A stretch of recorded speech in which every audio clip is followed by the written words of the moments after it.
Hey there, Mary Sheila here, and I want to share with you some tips to support a healthy microbiome specifically for brain health. Okay, so we have this gut-brain connection. We have our gut instincts. We've got it all connected.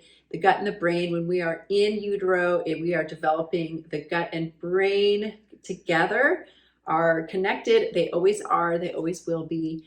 And a healthy digestive tract, a healthy microbiome, which is the bacteria that line our gut and line kind of a lot of our surfaces. And here's the interesting fact that we could pay attention to is that we have, if you were to weigh your brain, it's about 3.5 pounds. And if you were to gather up all of your microbiome and weigh that, it's also about 3.5 pounds. So there's an important connection there that we want to take note of and do what we can to support it. So I want to share some ways to support the microbiome, which when we're born, it starts to really grow and flourish. It actually educates our immune system, and it helps us to liberate and break down vitamins and minerals through the process of digestion. So it's really important. And, we just need a healthy one. Trust me on this one.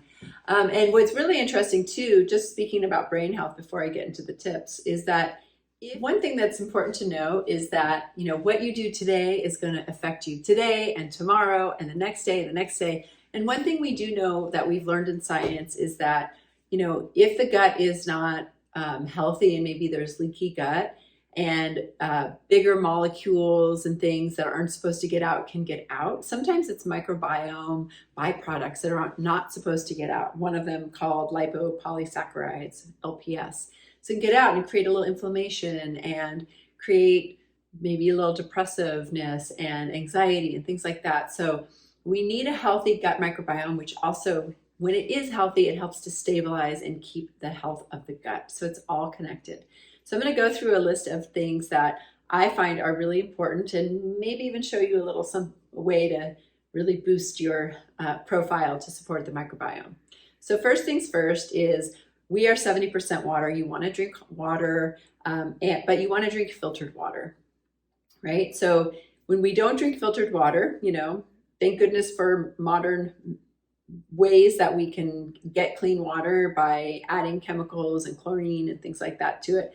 But what's great is if we can take that out, okay? So we want to take that out because that can affect our microbiome. So drinking filtered water, plus when we drink filtered water, hopefully we have a filter in our kitchen. If we're more in charge of that, we can use less plastic bottles, and that's a good thing for our planet Earth and future generations and our oceans. So filtered water is number one. The next thing is to eat fermented foods. Yum, fermented foods, things like sauerkraut and pickles and yogurt and kefir and olives and so many foods that actually are fermented. But those actual ferments are great because it's basically bringing something in that is recognizable and joining the party of the microbiome and making its way through. One of my mentors, Liz Lipsky, she said, there's all these different breeds of dogs, and you've got all these different communities of microbiomes. And when you eat ferments, it's like you're bringing in new breeds and they're all socializing and as they move through.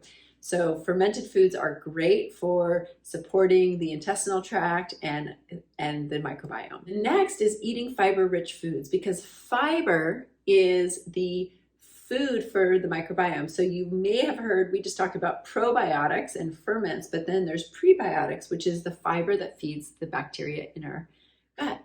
So when we eat fiber-rich foods, we are giving fuel and food to our microbiome, and they're munching on it, and they're producing, different gases and byproducts, but they're also producing fatty acids, which is nourishing the lining of the intestinal walls. And, so there's a whole thing that goes on there. They need to be nourished, and that is by fiber. Plus, when we eat fiber-rich foods, we're really feeding the communities we want to thrive in the gut, okay?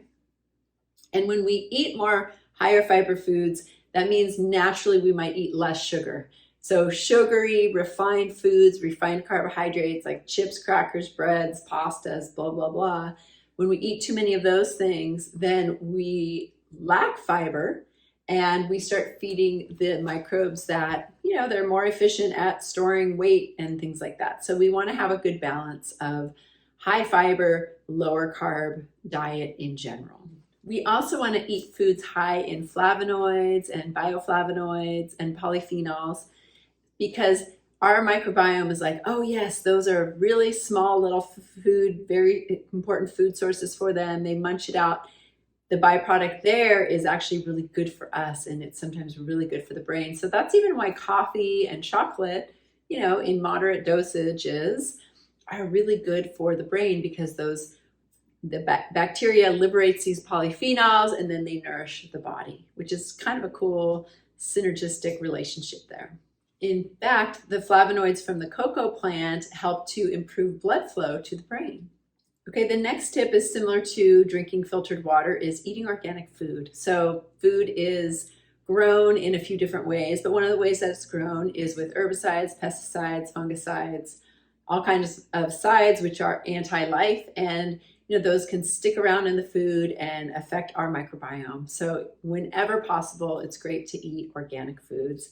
And then the same thing with, when I was talking about fermented foods, if you're just like, oh gosh, I don't like pickles, I don't like kraut, I don't like, I get it. I know you people are out there, and that's okay. There's nothing wrong with you. But if that is you, then maybe taking a probiotic would be a great way to go for you.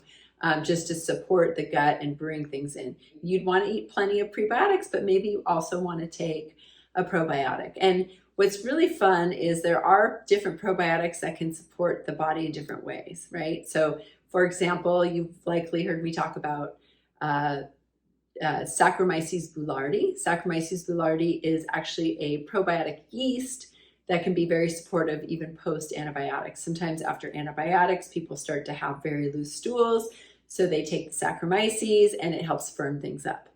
So I like to say, hey, if you're going to take a probiotic, you go to the store or you go on my dispensary or however you get your probiotics and you choose one, then you can always maybe next time choose a different one, choose a different brand with different strains. It's made different places. And then guess what? You're going to get a different community, different breeds of dogs going through your digestive tract. The next thing that's important microbiome tip is that you want to eat mindfully. And this is a lifelong journey for many of us, myself included, to slow down, to be mindful, to take some breaths before a meal. I talk about this a lot in my communities because when we are mindful, all of our juices get going, right? When we're eating with mindfulness, when we're actually in the parasympathetic nervous system, when we are in rest and digest, we're calm, we're eating that food, and it's going to actually get our juices going, and that's supportive of the microbiome as well. The next thing is we do want to be mindful if we have any food allergies and sensitivities. Sometimes it's like, well, I don't get that many symptoms when I eat, fill in the blank. But if we're eating it consistently over time and we know it's an allergen, that can create more inflammation and over time can affect the microbiome. We also want to eat lots of plants. So I want to show you an example of a great meal for the microbiome. So I am just going to make a salad, right? And I know I have a little bit of lettuce that I harvested from my garden, which is always exciting to have lettuce. I have some arugula and some kind of purple mizuna. So I was just going to cut that up, put that into my bowl. And I'm probably going to double this make it so I can have some for now and some for dinner. But I've got the lettuce, and sometimes I'll even come in here because some of these are kind of long and big, and I'll just give them a couple little cuts, and boom, I've got a nice big bowl going. I might as well just use all of them because these are some other leaves of greens that I have that are so beautiful. But I'm going to save these for dinner. Probably get a few more out there.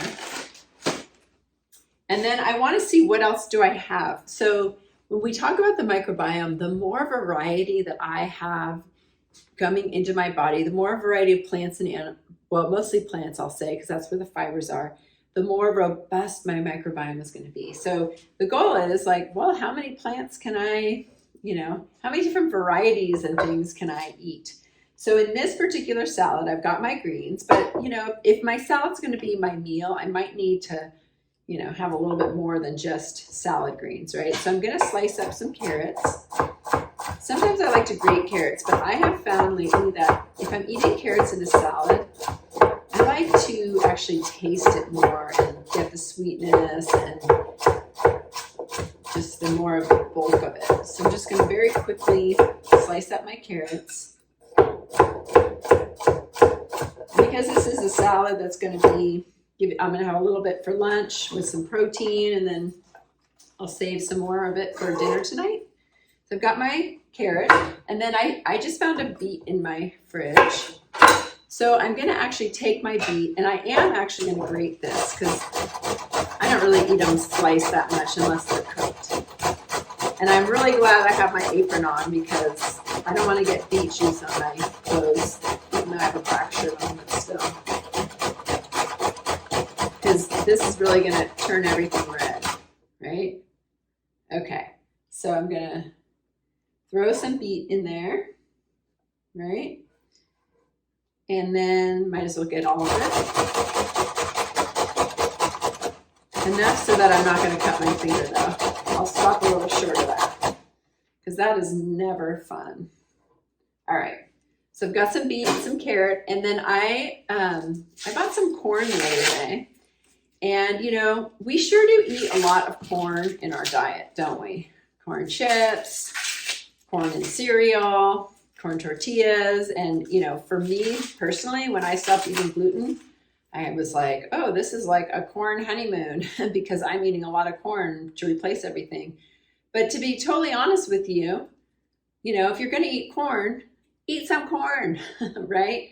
That's just the best way to eat it. So I am going to actually cut this in half because that feels like a lot of corn to me to put in a salad. So I'm just going to, what I'm going to do is I just cut it in half, and I have one more ear, so maybe I'll do something different with 1.5. I'm just going to come down. I'm just going to cut it, okay. And I might taste it first, just to, you know, make sure it's good corn. Sweet. It's kind of yummy. Give myself a little sweet treat in my salad. Okay. I was thinking about putting apple in there, but I don't think I'm going to because I think the corn is giving me enough. If I had chickens, I would give them this because they would love it, but I don't have chickens anymore. Okay. So I'm going to throw a little bit of nuts in here. I've got some walnuts. These are raw walnuts that are soaked and sprouted. And, you know, if we're talking about brain health, it kind of looks a little like a brain. And I'm just going to break them up a little bit. And I'm going to toast a little bit of cumin. And I also have some toasted sesame seeds. So I might as well put a little of that in there. I'm just kind of making my salad a little bit more like hearty, a little meatier than just the lettuce. The lettuce, I would still be hungry. So I'm putting more in there. And I'm going to just warm up a little cast iron without any oil. And I'm going to throw down, I don't know, just not much, but a little pinch of cumin. I'm just going to toast my cumin. And then, you know, I can show you how to make salad dressing, but sometimes I call it my lazy way. I happen to have a lime here, halfway cut, so I'm just going to sprinkle a little lime on there. I'm going to drizzle a little bit of balsamic on there. And then I'm going to drizzle a little olive oil. Boom. And then I'm going to toss it. And now I've got a nice salad, and I have a little bit of protein on the side that I'm going to put on this. But this is a very great microbiome meal. And then at the end, I'm just going to come in here and I can smell my cumin. I'm just going to put a little cumin, toasted cumin on there. Okay, just like maybe a teaspoon, or no, probably like a 1/4 teaspoon actually. Okay, and I can taste it and see if I like the seasoning. Yum. I could maybe put a little tiny sprinkle of salt in it. So then what I'm going to do is I'm going to put my salad, as much as I want, in a bowl for my lunch. I got to dig deep, get all those veggies that went to the bottom. I could always add more lettuce. Okay, I'm going to throw my protein on top of a couple little chicken wings. And then this is my lunch. I know I'm going to have this for my dinner. I can certainly put this in the fridge, but I might not want a really cold salad. So I'm just going to throw, I have this little silicone thing. If I wasn't using this, I would just put a plate on top of this, and I'm just going to leave this out for myself for my dinner. Okay? Or I could just toss this in the refrigerator. But there I have it. I've got a nice salad for dinner. I'll probably add a little more lettuce to it, and I can have, so I'm having lots of microbiome foods. So just to run down my list real quick: filtered water, ferments or probiotics or both, fiber-rich foods, low sugar intake, go low carb, eat flavonoids, right? You know, like the more fiber we have, eat organic, vary your ferments, eat mindfully, avoid allergens, and eat lots of plants, and eat seasonally. That's the last one. I hope this was helpful, and I will see you next time, and thank you for watching.